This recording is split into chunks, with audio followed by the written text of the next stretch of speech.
When you no longer remember the anguish because the glory you have been waiting for has finally come. The Bible says the pain that you went through, the process you went through, there is a way the glory has a way of wiping your memory. So a man is going to come and say, if you are a student, why are you giving? You should not give as a student. He had forgotten that when he was doing ministry, he sold his laptop to fund his crusade. But glory has come. The knowledge of anguish is quick to fade. That's why God told the people of Israel, remember the Lord your God. Remember the process. Because when you enter into the promised land, you might be quick to forget. There's a way glory does that to you. And when you listen to such people, they will make it look as though that's where they have always been. That is the reason why somebody who has succeeded, who God has blessed, when this thing has happened to them, be careful if you are just starting and you listen to them. They will make you feel as though you are wasting time. Understand that God is doing something with your life. The story has already been written, but in time, we are writing it. Do not be under pressure. No. Don't start comparing yourself to yourselves. The Bible says them that compare themselves to themselves are not wise. Your dealings are different. Your part is different. Someone shared the testimony of how God lifted them and pushed them into 8 figures.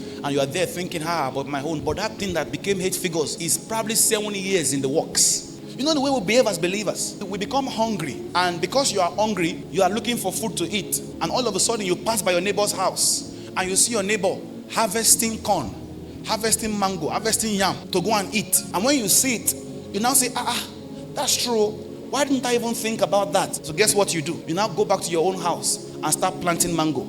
Start planting maize. How does that quench the current hunger? Do you realize that the neighbor that you saw did not plant that maize yesterday? Do you realize that it had taken time for that fruit that you are now celebrating to happen? So if you are inspired by what you saw and you go and plant your own fruit, it will take time also before it manifests. In that, you have to be patient. What God does while He's bringing you that seed, while He's growing that seed, while He's nurturing that seed, is that He places help around you in ways of miracles, in ways of intervention. So that when words are spoken, you are comforted. But the time comes when that tree grows. Paul says, it may not yet appear what we shall be like. Paul says, those that wait upon the Lord, they shall mount up with wings as eagles. There is a time when waiting upon the Lord seems as though you are wasting time. Oh, I'm not wasting time. Waiting upon the Lord and watching what He will do with my life.